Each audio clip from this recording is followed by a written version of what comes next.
Hi guys.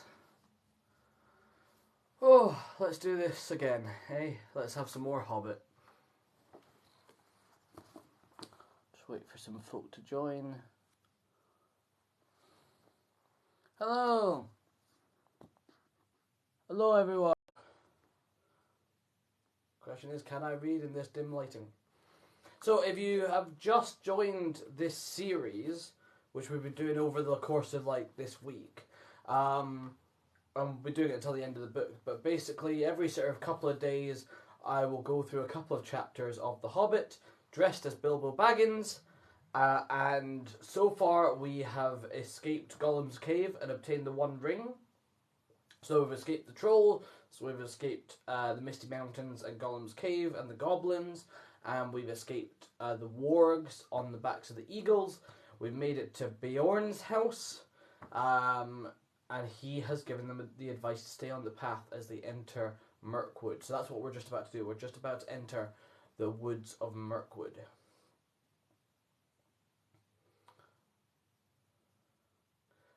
If you're wondering, yes, I'm back in my flat. Don't get excited. I'm trying not to get excited because we are far from the end of the road on flat repairs. The folk are coming around to bring machines to dry out the flat, but in case you don't know, I've had a leak because my neighbours wouldn't fix their leak for months. This has been going on since Christmas, so the damage to my flat is astronomical. I've been living out of a hotel for the last couple of weeks. I'm only here tonight so I can be here tomorrow morning, in case they come around early tomorrow morning. But you can feel the damp in the place, so it's not great at the moment, but at least I get to be on this backdrop. So I can't actually... Hello, sorry, I can't actually see the chat very well from where I'm sitting. But I think, being able to see the backdrop is more important. Oh, thank you for the rose. Right, so so you've heard my woes. Currently ever so slightly homeless, despite having this flat. It's not that habitable. I'm only sleeping here tonight. A, for a good night's sleep in my comfy bed, but B, to be here tomorrow morning for the people coming around to dry out the flat. But I don't know. It could be another couple of weeks or months. I have no idea what it's going to be.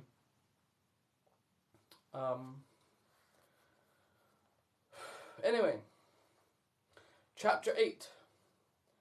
Flies and spiders. So we're just about to enter Mirkwood.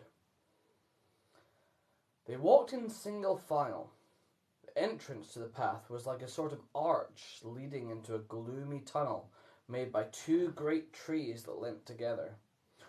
Too old and strangled with ivy and hung with lichen to bear more than a few blackened leaves. The path itself was narrow and wound in and out amongst the trunks. Soon the light at the gate was like a bright little hole far behind, and the quiet was so deep that their feet seemed to thump along, while all the trees leaned over to them and listened. As their eyes became used to the dimness, they could see a little way to either side in a sort of darkened green glimmer. Occasionally a slender beam of sun that had the luck to slip in through some opening in the leaves far above, and still more luck in not being caught in the tangled boughs and matted twigs beneath, stabbed down thin and bright before them. But this was seldom, and it soon ceased altogether. There were black squirrels in the wood. As Bilbo's sharp, inquisitive eyes got used to seeing things, he could catch glimpses of them whisking off the path and scuttling behind tree trunks. There were queer noises too, grunts and scufflings and hurryings in the undergrowth, and among the leaves that lay piled endlessly thick in places on the forest floor. But what made the noises, he could not see. Sorry guys, I'm very tired and very depressed at the moment, so bear with me if I yawn during this. The nastiest things they saw were cobwebs. Dark, dense cobwebs with threads extraordinarily thick often stretched from tree to tree or tangled in lower branches on either side of them. There were none stretched across the path, but whether because some magic kept it clear, or for what other reason, they could not guess. It was not long before they grew to hate the forest as heartily as they hated the tunnels of the goblins, and it seemed to offer even less hope of any ending. But they had to go on and on, long after they were sick for a sight of the sun and of the sky, and longed for the feel of wind on their faces. There was no movement of air down under the forest roof, and it was everlastingly still and dark and stuffy. Even the dwarves felt it, who were used to tunnelling, and lived at times for long whiles without the light of the sun. But the Hobbit, who liked holes to make a house in, but not to spend summer days in, felt he was being slowly suffocated. The nights were the worst. It then became pitch dark. Not what you call pitch dark, but really pitch. So black that you really could see nothing. Bilbo tried flapping his hand in front of his nose, but he could not see it at all. Or perhaps it's not true to say that he could see nothing. They could see eyes. They slept all closely huddled together and took it in turns to watch, and when it was Bilbo's turn, he would see gleams in the darkness around them, and sometimes pairs of yellow or red or green eyes would stare at him from a little distance, and then slowly fade and disappear, and slowly shine out again in another place. And sometimes they would gleam down from the branches just above him, and that was most terrifying. But the eyes that he liked the least were horrible, pale, bulbous sorts of eyes. Insect eyes, he thought. Not animal eyes, only they are much too big. Although it was not yet very cold, they tried lighting watchfires at night, but they soon gave that up. It seemed to bring hundreds and hundreds of eyes all around them, though the creatures, whatever they were careful never to let their bodies show in the little flicker of the flames. Worse still, it brought thousands of dark grey and black moths, some nearly as big as your hand, flapping and whirring around their ears. They could not stand that, nor the huge bats, black as a top hat, either, so they gave up fires and sat at night and dozed in the enormous, uncanny darkness. All this went on for what seemed to the Hobbit ages upon ages, and he was always hungry, for they were extremely careful with their provisions. Even so, as days followed days, and still the forest just seemed the same, they began to get anxious. The food would not last forever. It was, in fact, already beginning to get low. They tried shooting at the squirrels, and they wasted many arrows before they managed to bring down one to the path. But when they roasted it, it proved horrible to taste, and they shot no more squirrels. They were thirsty too, for they had none too much water, and all the time they had seen neither spring nor stream. This was their state when one day they found their path blocked by a running water. It flowed fast and strong, but not very wide, across the way, and it was black, or it looked like it in the gloom. It was well that Beorn had warned them against it, or they would have drunk from it, whatever its colour, and filled some of their empty skins at its bank. As it was, they only thought of how to cross it without getting themselves wet in the water. There had been a bridge of wood across, but it had rotted and fallen, leaving only the broken posts near the bank. Bilbo, kneeling on the brink and peering forward, cried, "There is a boat against the far bank! Now why couldn't it have been on this side?" "How far away do you think it is?" asked Thorin, for by now they knew Bilbo had the sharpest eyes amongst them. "Not far at all. I shouldn't think about 12 yards. 12 yards! I should have thought it was 30 at least, but my eyes don't see as well as they used to 100 years ago. Still, 12 yards is as good as a mile. We can't jump it, and we daren't try and wade through or swim." Can any of you throw a rope? What's the good of that? The boat is sure to be tied up, even if we could hook it, which I doubt. I don't believe it is tied, said Bilbo, though of course I can't be sure in this light, but it looks to me as if it was just drawn up on the bank, which is low just there where the path goes down into the water. Dory is the strongest, but Philly is the youngest and has the best sight, said Thorin. Come here, Philly, and see if you can see the boat Mr. Baggins is talking about. Philly thought he could, so when he stared a long while to get an idea of the direction, the others brought him a rope. They had several with them, and on the end of the longest they fastened one of the large iron hooks they'd used for catching their packs to their straps about their shoulders. Philly took this in his hand, balanced it for a moment, and then flung it across the stream. Splash! It fell into the water. Not far enough, said Bilbo, who was peering forward. A couple of feet, and you would have dropped it onto the boat. Try again. I don't suppose the magic is strong enough to hurt you if you just touch a little bit of wet rope. Philly picked up the hook when he had drawn it back, rather doubtfully all the same. This time he threw it with great strength. Steady, said Bilbo. You've thrown it right into the wood on the other side now. Draw it back gently. Philly hauled the rope back slowly, and after a while Bilbo said, Carefully, it's lying on the boat. Let's hope the hook will catch. It did. The rope went taut, and Philly pulled in vain. Killy came to his help, and then Owen and Glowin. They tugged, and suddenly they all fell over onto their backs. Bilbo was on the lookout, however, caught the rope, and with a piece of stick fended off the little black boat as it came rushing across the stream. Help! He shouted, and Balin was just in time to seize the boat before it floated off down the current. It was tied after all, said he, looking at the snapped painter that was still dangling from it. That was a good pull, my lads, and a good job that our rope was the stronger. Who'll cross first? Asked Bilbo. I shall, said Thorin, and you will come with me, and Philly, and Balin.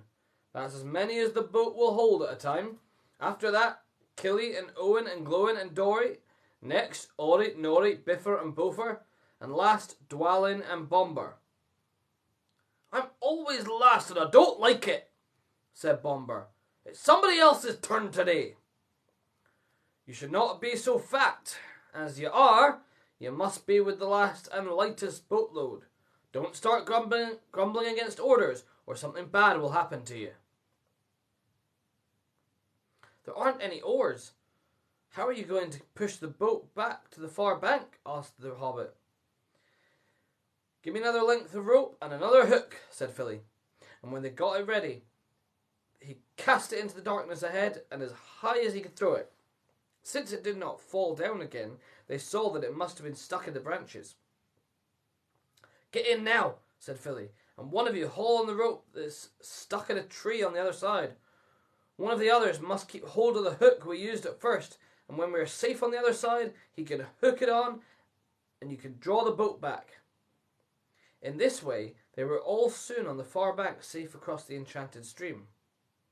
Dwalin had just scrambled out with the coiled rope on his arm, and Bomber, still grumbling, was getting ready to follow, when something bad did happen. There was a flying sound of hooves on the path ahead. Out of the gloom came suddenly the shape of a flying deer. It charged into the dwarves and bowled them over, and then gathered itself for a leap.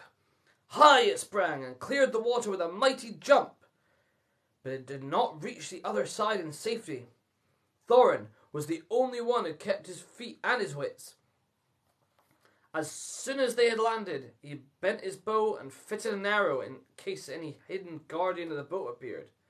Now he sent a swift and sure shot into the leaping beast. As it reached the further bank, it stumbled.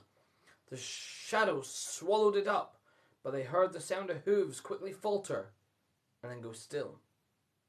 Before they could shout in praise of the shot, however, A dreadful wail from Bilbo put all thoughts of venison out of their minds. "Bomber's fallen in!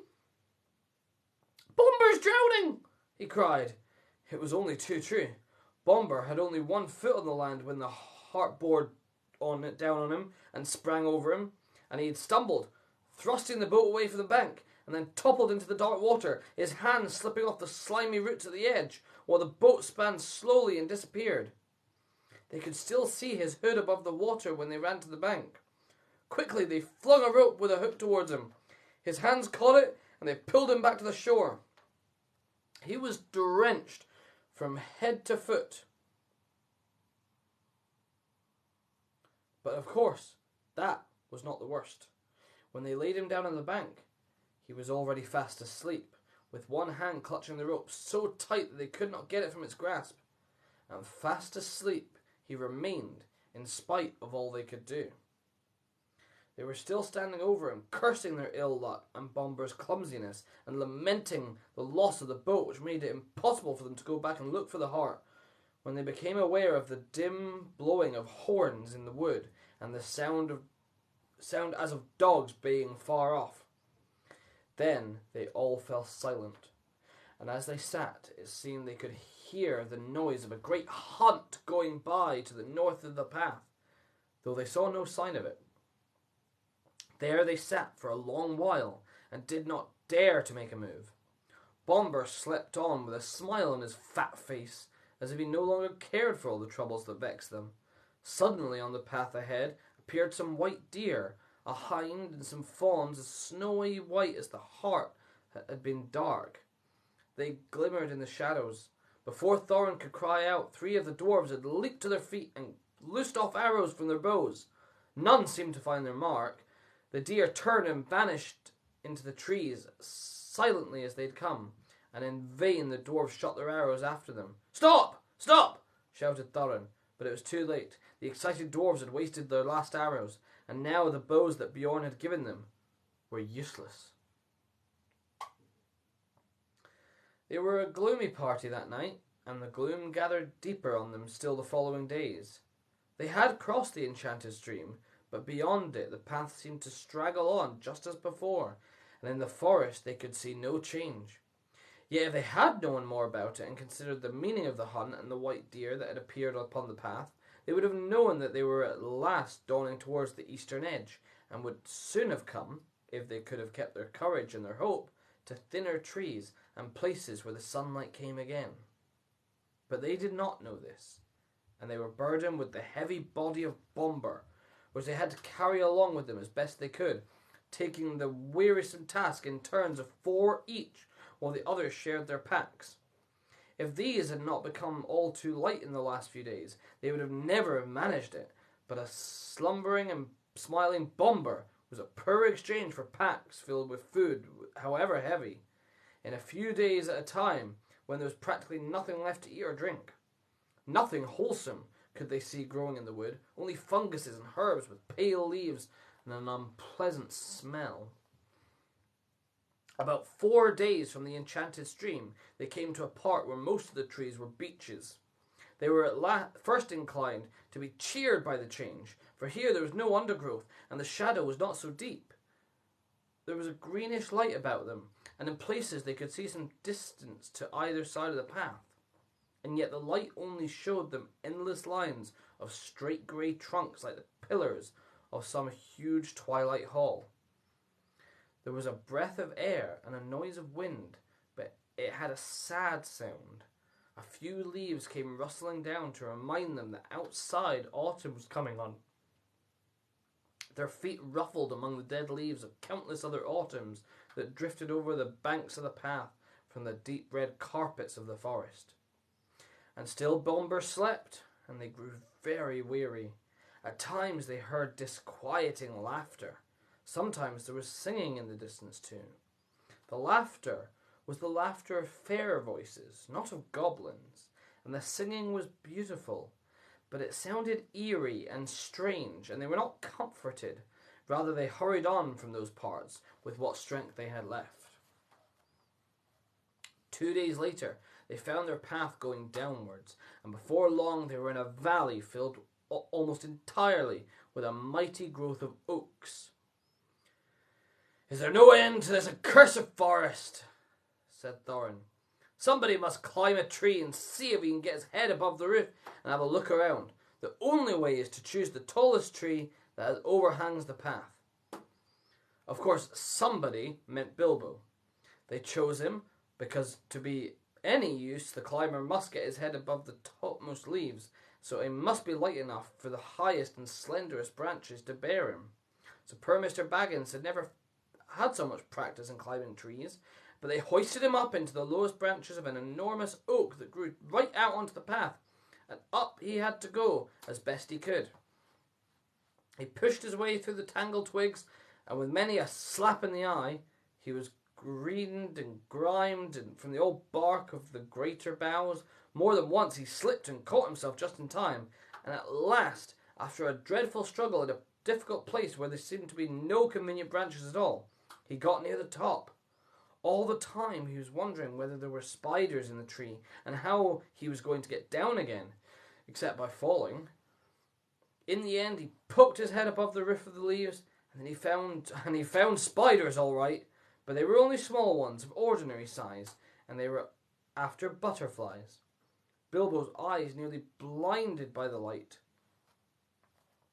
He could hear the dwarves shouting at him from far below, but he could not answer, only hold on and blink. The sun was shining brilliantly, and it was a long while before he could bear it. When he could, he saw all around him a sea of dark green, ruffled here and there by the breeze, and there were everywhere hundreds of butterflies. I expect they were a kind of purple emperor, a butterfly that loves the tops of oak woods, but these were not purple at all. They were a dark, dark, velvety black without any markings to be seen. He looked at the black emperors for a long time and enjoyed the feel of the breeze in his hair and on his face. But at length the cries of the dwarves, who were now simply stamping with impatience down below, reminded him of his real business. It was no good. Gaze as he might, he could see no end to the trees and the leaves in any direction.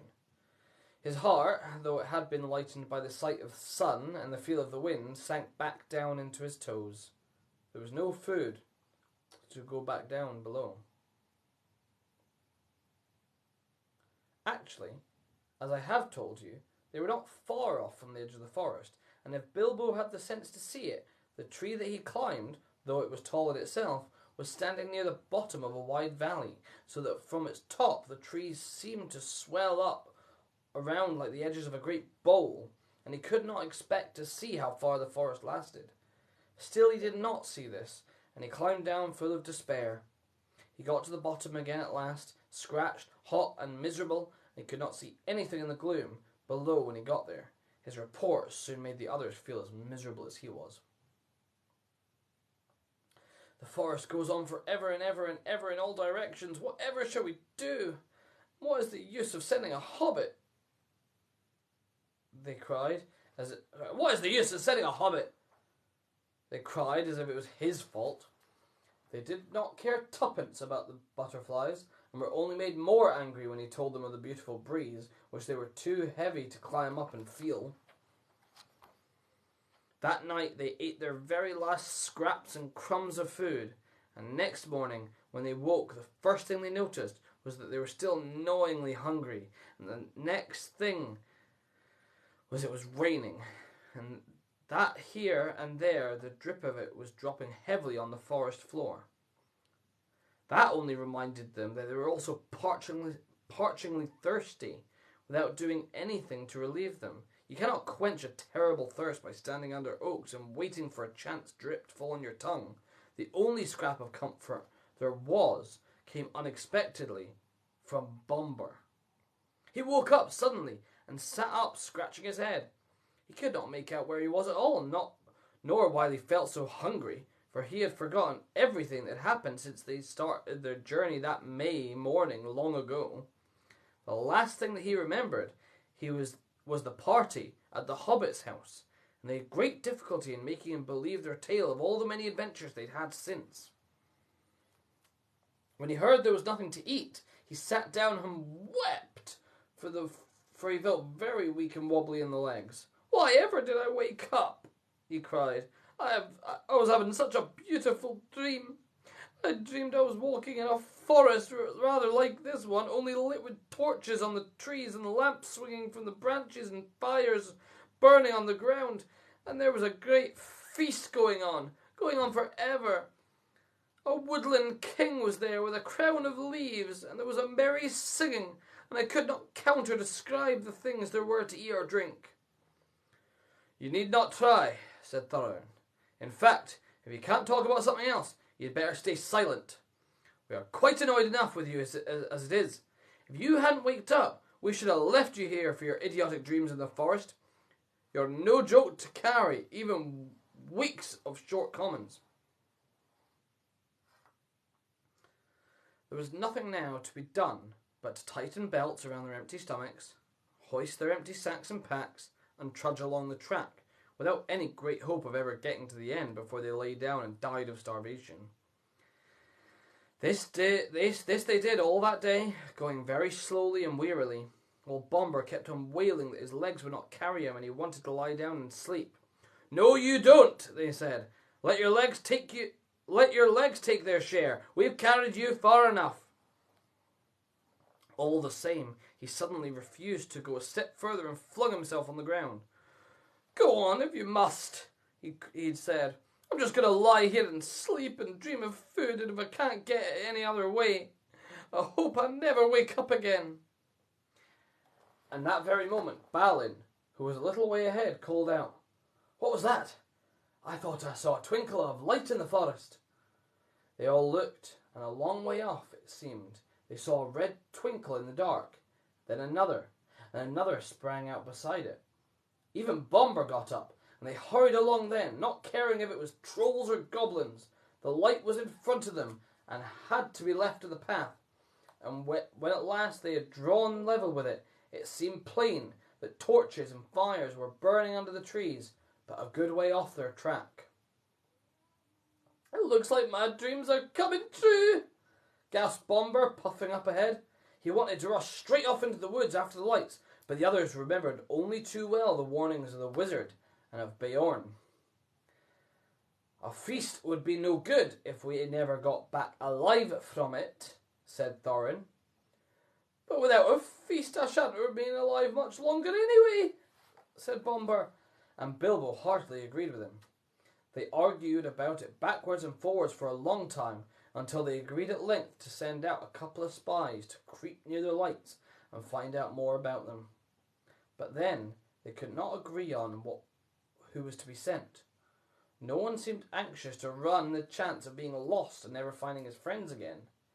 And in the end, in spite of warnings, hunger decided them, because Bomber kept on describing all the good things that were being eaten, according to his dream, and in the woodland feast, so they all left the path and plunged into the forest together. After a good deal of creeping and crawling, they peered round the trunks and looked into a clearing where they made some trees that had been felled and the ground levelled. There were many people there, elvish-looking folk, all dressed in greens and browns, and sitting on sawn rings of the felled trees in a great circle. There was a fire in their midst, and there were torches fastened to some of the trees round about. But most splendidly of all, they were eating and drinking and laughing merrily. The smell of the roast meats was so enchanting that, without waiting to consult one another, every one of them got up and scrambled forwards into the ring with the one idea of begging for some food. No sooner had they first stepped into the clearing than all the lights went out as if by magic. Somebody kicked the fire, and it went up in rockets of glittering sparks and vanished. They were lost in a completely lightless dark, and they could not even find one another, not for a long time at any rate. After blundering frantically in the gloom, falling over logs, bumping, crashing into trees, and shouting and calling till they must have waked everything in the forest for miles, at last they managed to gather themselves in a bundle and count themselves by touch. By that time they had, of course, quite forgotten in what direction the path lay, and they were all hopelessly lost, at least till morning. There was nothing for it but to settle down for the night where they were. They did not even dare to search on the ground for scraps of food for fear of becoming separated again. But they had not been lying long, and Bilbo was only just getting drowsy when Dory, whose turn it was to watch first, said in a loud whisper, "The lights are coming out again over there, and there are even more of them." Up they all jumped. Sure enough, not far away were scores of twinkling lights, and they heard their voices and the laughter quite plainly. They crept slowly towards them in a single line, each touching the back of the one in front. When they got near, Thorin said, "No rushing forward this time. No one is to stir from hiding till I say. I shall send Mr. Baggins alone first to talk to them. They won't be frightened of him." "What about me of them?" thought Bilbo. "And anyway, I hope they won't do anything nasty to him." When they got to the edge of the circle of lights, they pushed Bilbo suddenly from behind. Before he had time to slip on his ring, he stumbled forward into the full blaze of the fire and the torches. It was no good. Out went all the lights again, and complete darkness fell. If it had been difficult collecting themselves before, it was even worse this time, and they simply could not even find the Hobbit. Every time they counted themselves, it only made 13. They shouted and called, "Bilbo Baggins! Hobbit! You dratted Hobbit! Hey, Hobbit! Where are you?" And other things of that sort, but there was no answer. They were just giving up hope when Dory stumbled across him by sheer luck. In the dark he fell over what he thought was a log, and he found it was the Hobbit curled up fast asleep. It took a great deal of shaking to wake him, and when he was awake, he was not pleased at all. "I was having such a wonderful dream," he grumbled, "all about having such a gorgeous dinner."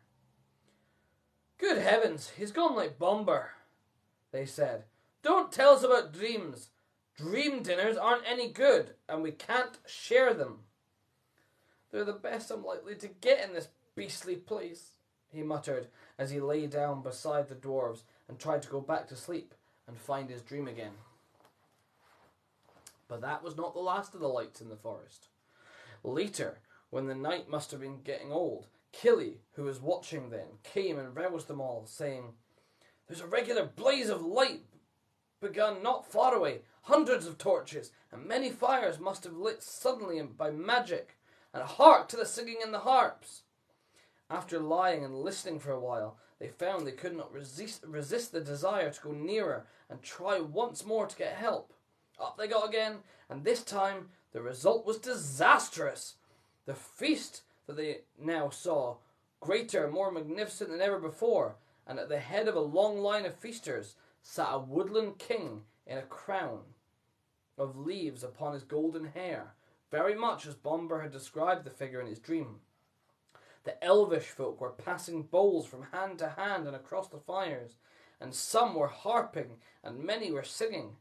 Their gleaming hair was twined with flowers, green and white gems glinted on their collars and their belts, and their faces and their songs were filled with mirth. Loud and clear and fair were those songs, and out stepped Thorin into their midst. Dead silence fell into the middle of a word. Out went all light. The fires leaped in black smokes. Ashes and cinders were in the eyes of the dwarves, and the wood was filled again with their clamour and their cries. Bilbo found himself running round and around, as he thought, and calling, "Dory, Nori, Ori, Owen, Glowin, Filly, Killy, Bomber, Biffer, Bofer, Bomber, Dwalin, Balin, Thorin, Oakenshield," while people he could not see or feel were doing the same all around him, with an occasional "Bilbo" thrown in. But the cries of the others got steadily further and fainter, and though after a while it seemed to him they changed to yells and cries for help in the far distance, all noise at last died right away, and he was left alone in complete silence and darkness. That was one of his most miserable moments, but he soon made up his mind it was no good trying to do anything till day came up with some little light, and quite useless to go blundering about tiring himself out with no hope of any breakfast to revive him. So he sat down with his back to a tree, and not for the last time fell to thinking of his far distant hobbit hole with his beautiful pantries. He was deep in thoughts of bacon and eggs and toast and butter when he felt something touch him. Something like a strong, sticky string was against his left hand, and when he tried to move, he found his legs were already wrapped in the same stuff, so that when it got up, he fell over. Then the great spider, who had been busy tying him up while he dozed, came from behind him and came at him. He could only see the thing's eyes, but he could feel its hairy legs as it struggled to wind its abominable threads around him. It was lucky that he had come to his sense in time. Soon he would not have been able to move at all. As it was, he had a desperate fight before he got free. He beat the creature off with his hands. It was trying to poison him to keep him quiet, as small spiders do to flies, until he remembered his sword and drew it. Then the spider jumped back, and he had time to cut his legs loose. After that, it was his turn to attack. The spider evidently was not used to things that carried such stings at their side, or it would have hurried away quicker.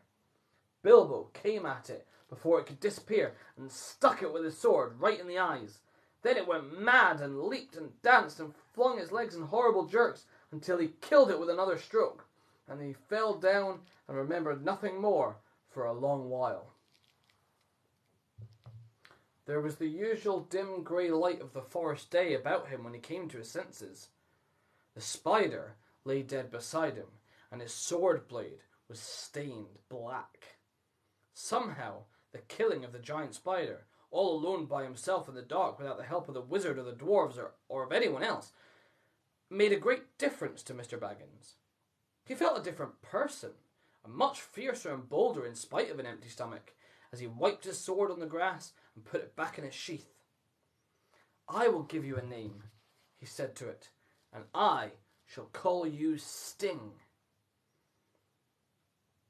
So Bilbo's sword finally gets its name.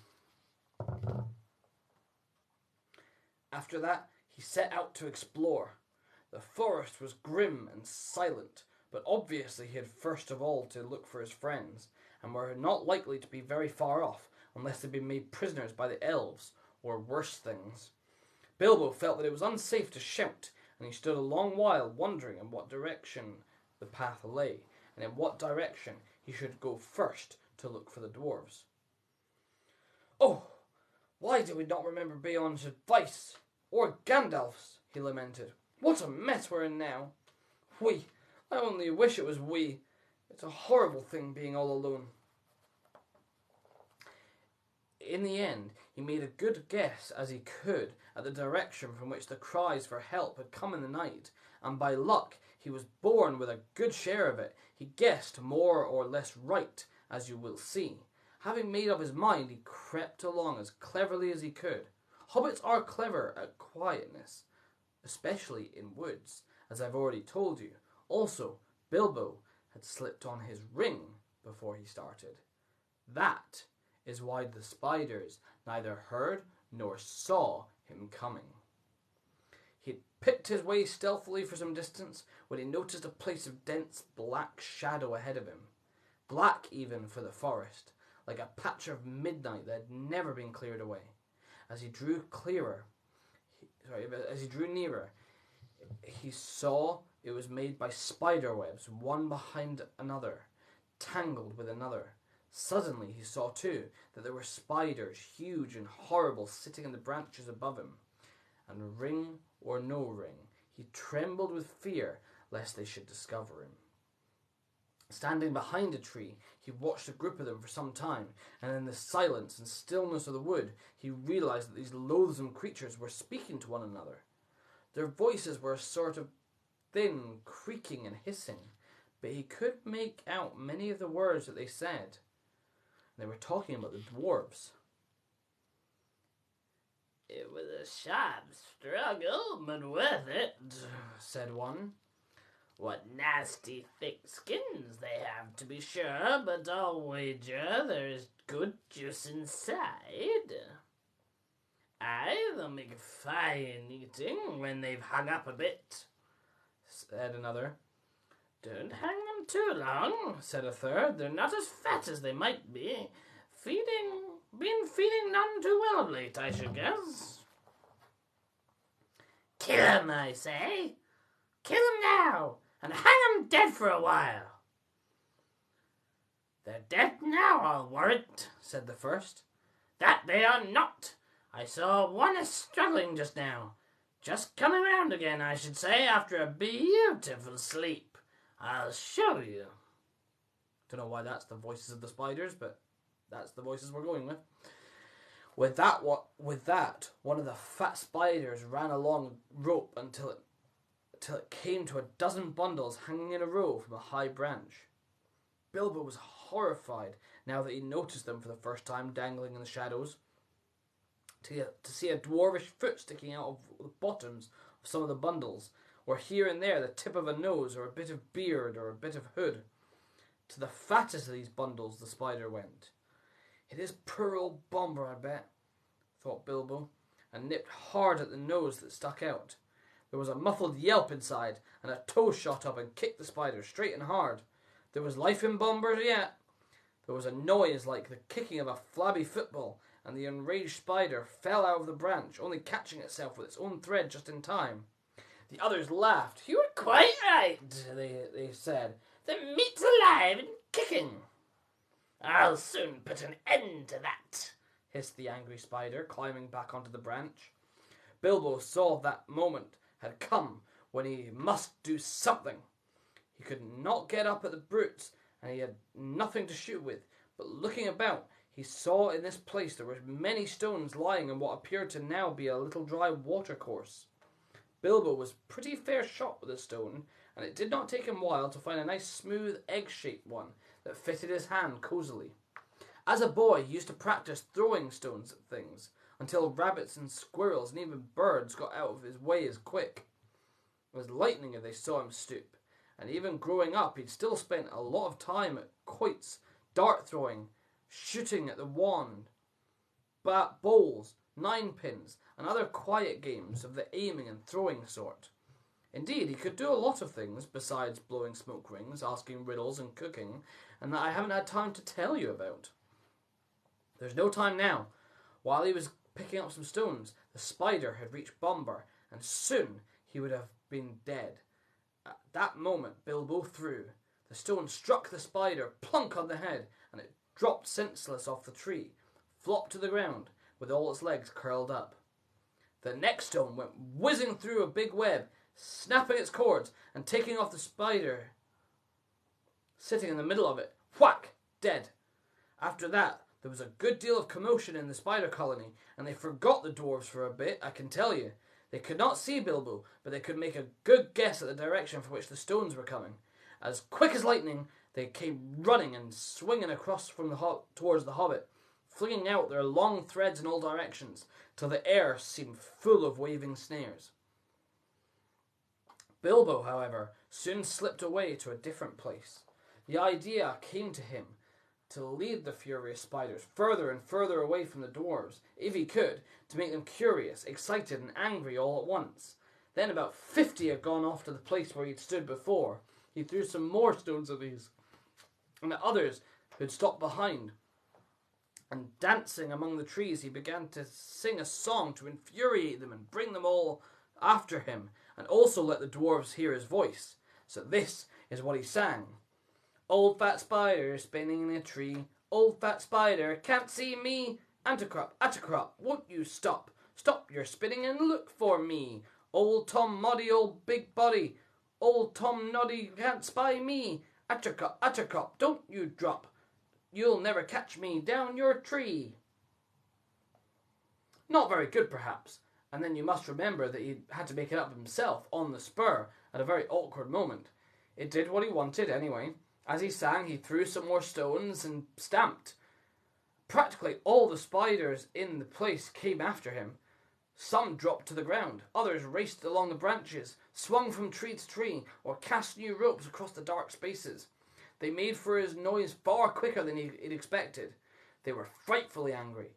Quite apart from the stones, no spider had ever liked being called Attercup, and Tom Noddy, of course, is insulting to anybody. Off Bilbo scuttled to a fresh place, but several of the spiders had run now to different points in the glade where they lived, and were busy spinning webs across all the spaces between the tree stems. Very soon the Hobbit would be caught in a thick fence of them all around. That, at least, was the spider's idea. Standing now in the middle of the hunting and spinning insects, Bilbo plucked up courage and began a new song. Lazy lob and crazy cobber, weaving webs to wind me. I am far from sweet I am far more sweet than other meat, but still they cannot find me. I don't know what the tune changes every time. Like, I'm making the tunes up as I go along, guys, okay? I don't know how these tunes are meant to go. Here am I, naughty little fly. You are fat and lazy. You cannot trap me, though you try. In your cobwebs crazy. With that, he turned and found that the last space between two trees had been closed with a web.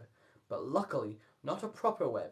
Only great strands of double-thick spider rope run hastily backwards and forwards from trunk to trunk. Out came his little sword. He slashed the threads to pieces and went off singing. The spiders saw the sword, though I don't suppose they knew what it was, and at once the whole lot of them came hurrying after the Hobbit along the ground to the branches, hairy legs waving, nippers and spinners snapping, eyes popping, full of wrath and rage. They followed him into the forest until Bilbo had gone as far as he dared. Then, quieter than a mouse, he stole back. He had precious little time, he knew, before the spiders were disgusted and came back to their trees where the dwarves were hung. In the meanwhile, he had to rescue them. The worst part of the job was getting up onto the long branch where the bundles were dangling. I don't suppose he would have managed it if a spider had not left a rope hanging down. With its help, though it stuck to his hand and hurt him, he scrambled up, only to meet an old, slow, wicked, fat-bodied spider who had remained behind to guard the prisoners, and had been busy pinching them to see what was the juiciest to eat.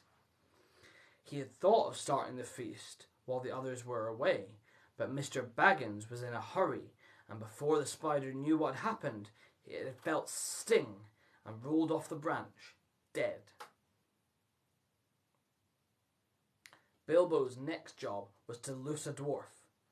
What was he to do? If he cut the string which hung him up, the wretched dwarf would tumble thump to the ground a good way below. Wriggling along the branch, which made all the poor dwarves dance and jiggle like ripe fruit, he reached for the first bundle. Filly or Killy, he thought by the tip of a blue hood sticking out the top. Most likely Filly, he thought by the tip of a long nose poking out of the winding threads. He managed by leaning over to cut most of the strong sticky threads that bound him round, and then, sure enough, with a kick and a struggle, most of Filly emerged. I'm afraid Bilbo actually laughed at the sight of him jerking his stiff arms and legs as he danced on the spider string under his armpits, just like one of those funny toys bobbing on a wire. Somehow or other, Filly was got onto the branch, and then he did his best to help the Hobbit, although he was feeling very sick and ill from the spider poison, and from hanging most of the night, and the next day wound round and round with only his nose to breathe through. It took him ages to get the beastly stuff out of his eyes and eyebrows, and as for his beard, they had to cut most of it off. Well, between them, they started to haul up first one dwarf, then another, and slash them free. None of them were better off than Filly, and some of them were even worse. Some had hardly been able to breathe at all. Long noses are sometimes useful, you see, and some had been more poisoned. In this way they rescued Killy and Biffer, Bofer, Dory, Nori. Poor old Bomber was so exhausted. He was the fattest, and they need to stop fat-shaming Bomber. It's like his only personality trait is the fact he's fat.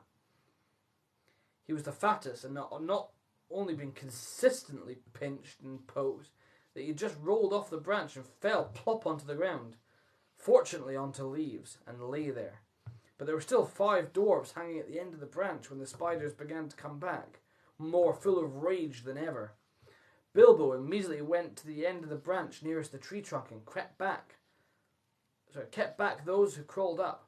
He'd taken off his ring when he rescued Philly and forgotten to put it on again, so now they all began to splutter and hiss. Now you see, you nasty little creature.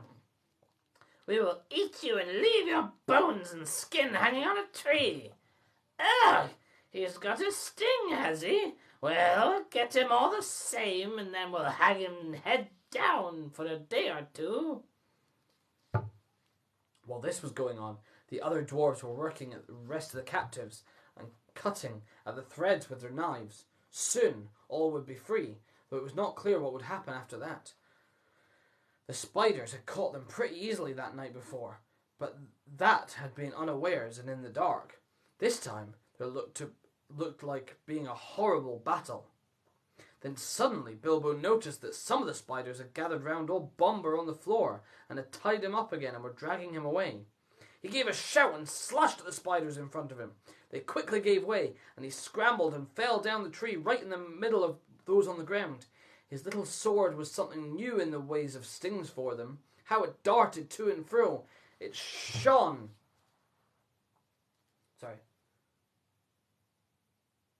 It shone with delight as he stabbed at them. 6 were killed before the rest drew off and left Bomber to Bilbo. Come down, he shouted to the dwarves on the branch. Don't stay up there and be netted. For he saw spiders swarming up all over the neighbouring trees and crawling along the boughs above the heads of the dwarves. Down the dwarves scrambled or jumped or dropped, 11 all in a heap, most of them very shaky and little use on their legs. There they were at last, 12 of them, counting poor old Bomber, who had been propped up on either side by his cousin Bifur and his brother Bofer, and Bilbo was dancing about and waving sting, and hundreds of angry spiders were goggling at them, all around and above. It looked pretty hopeless. And then the battle began. Some of the dwarves had knives, some had sticks, and all of them could get at stones, and Bilbo had his elvish dagger.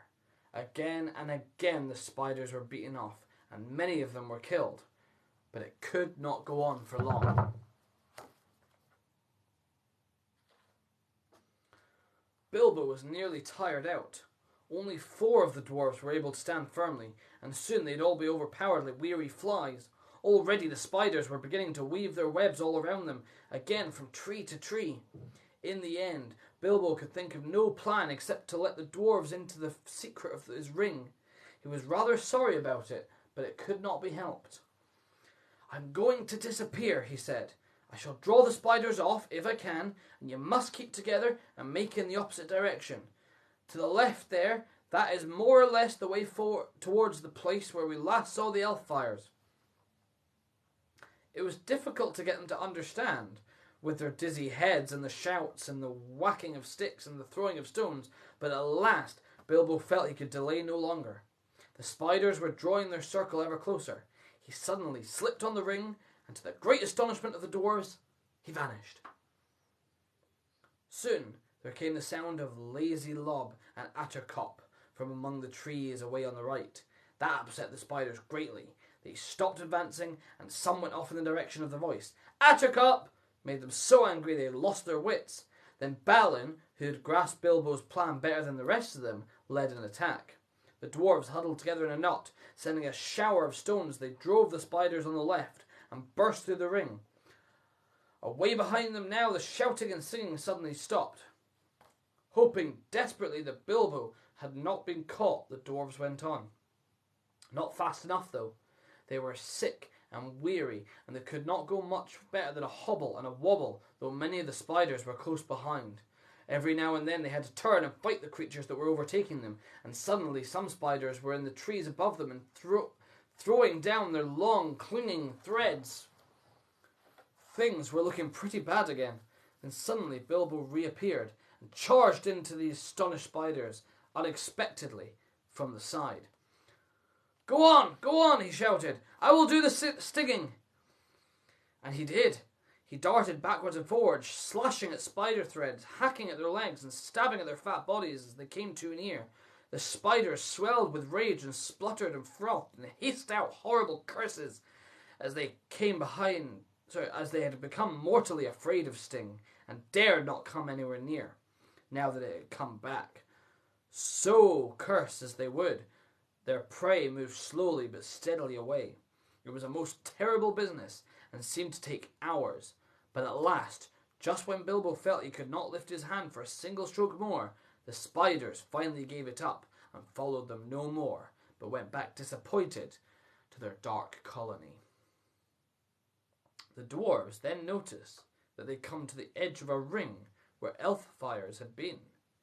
Whether it was one of those they'd seen the night before, they could not tell, but it seemed that good magic lingered in such spots, which the spiders did not like.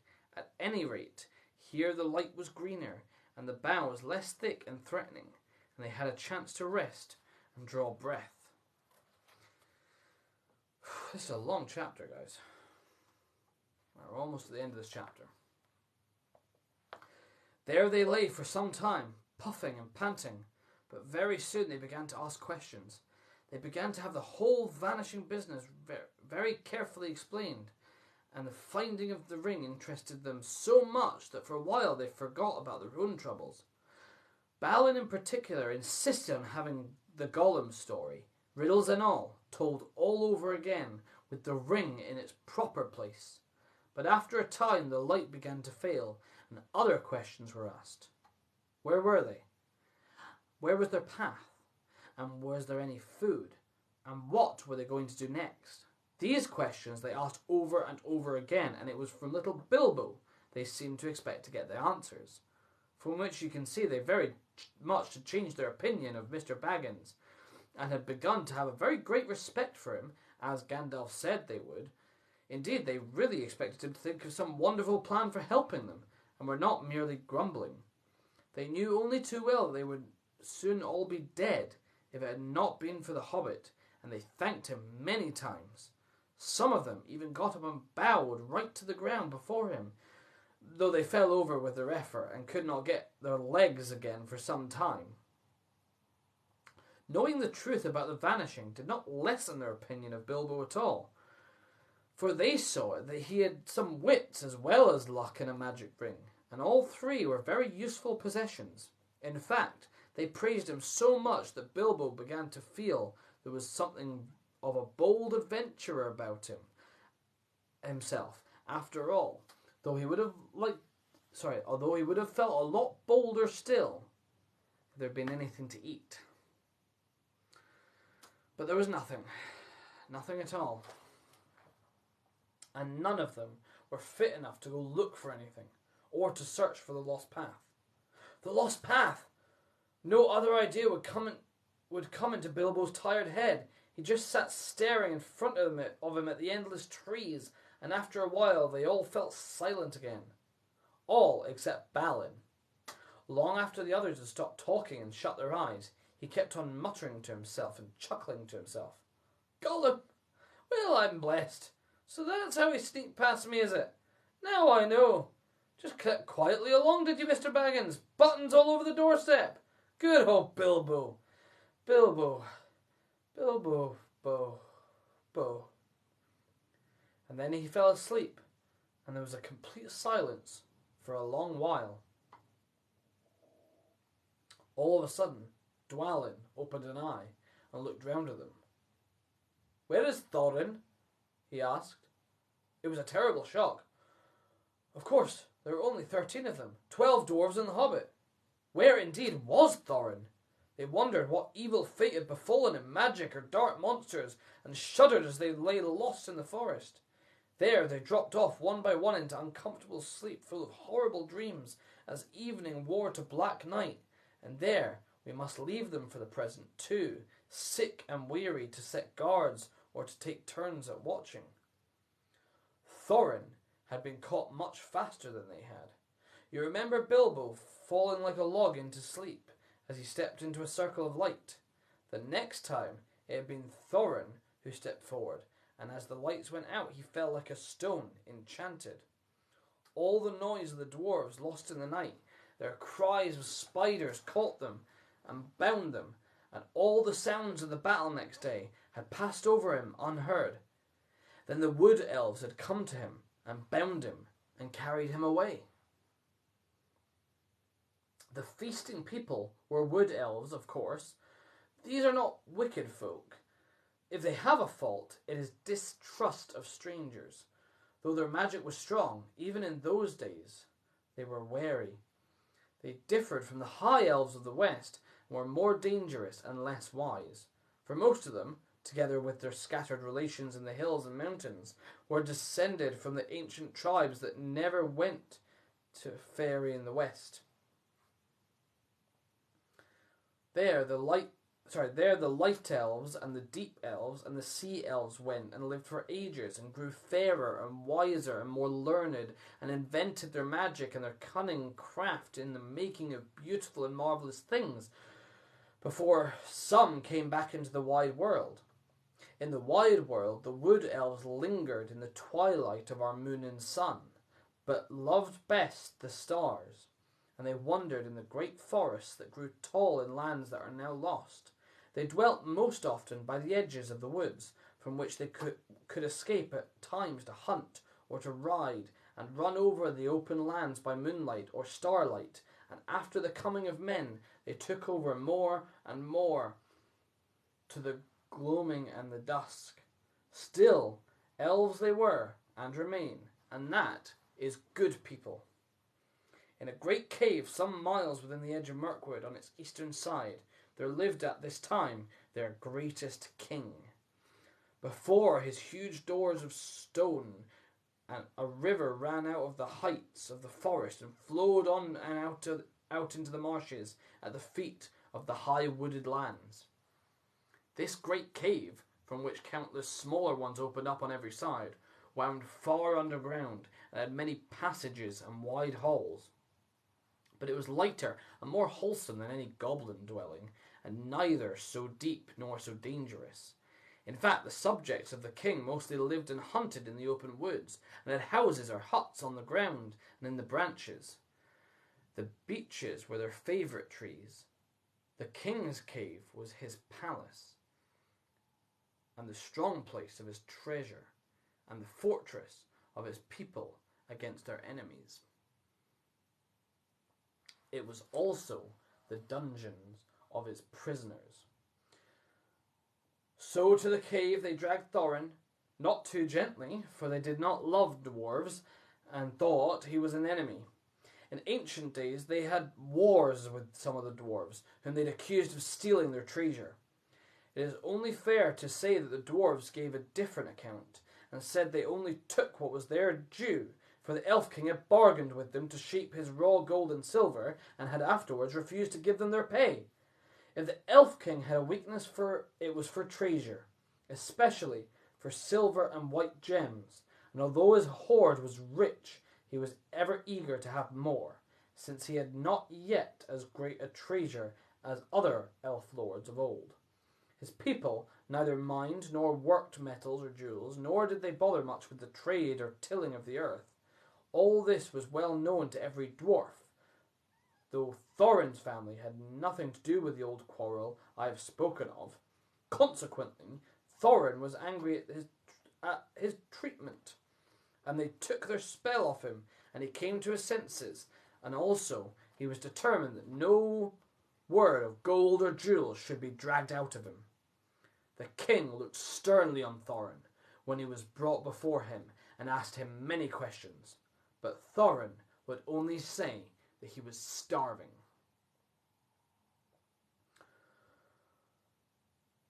"And why did you and your folk 3 times try and attack my people at their merrymaking?" asked the king. "We did not attack them," answered Thorin.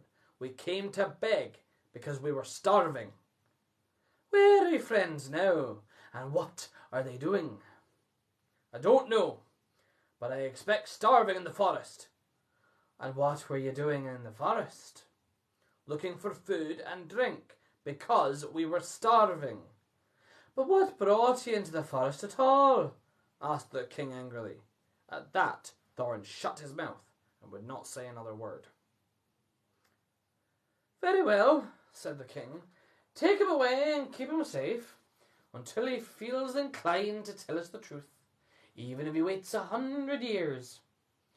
Then the elves put thongs on him and shut him in one of the inmost caves with strong wooden doors and left him. They gave him food and drink, plenty of both, if not very fine, for wood elves were not goblins and were reasonably well behaved even to their worst enemies when they captured them. The giant spiders were the only living thing they had no mercy upon. There, in the king's dungeon, poor Thorin lay, and after he got over his thankfulness for the bread and the meat and the water, he began to wonder what had become of his unfortunate friends. It was not very long before he discovered, but that belongs to the next chapter and the beginning of another adventure in which the Hobbit again showed off his usefulness.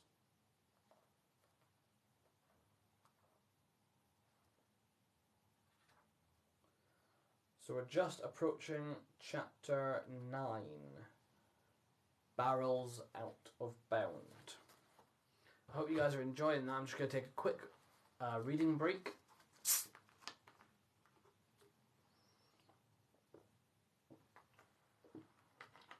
I hope you guys are all enjoying it. That is us, 8 chapters in? Let's have a look. I'm going to have a little look at the chat.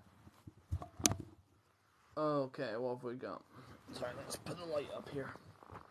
Shine some light on me while we check out the chat. Hello! Okay.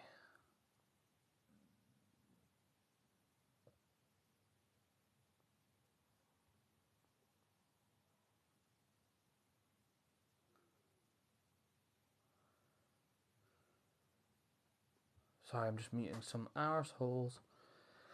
Well, I hope you guys are enjoying the Hobbit read through. We've just got to the Elven prison in Mirkwood, so I hope you guys are enjoying this. I'll be doing this sort of every second day or so. If you guys are enjoying it, just remember that we do have a regular live stream every Sunday, 7 p.m. UK time, and that is our quizzes, our cosplay quizzes. This week is BoJack Horseman. Tell you what, I think engagement's a little bit low tonight.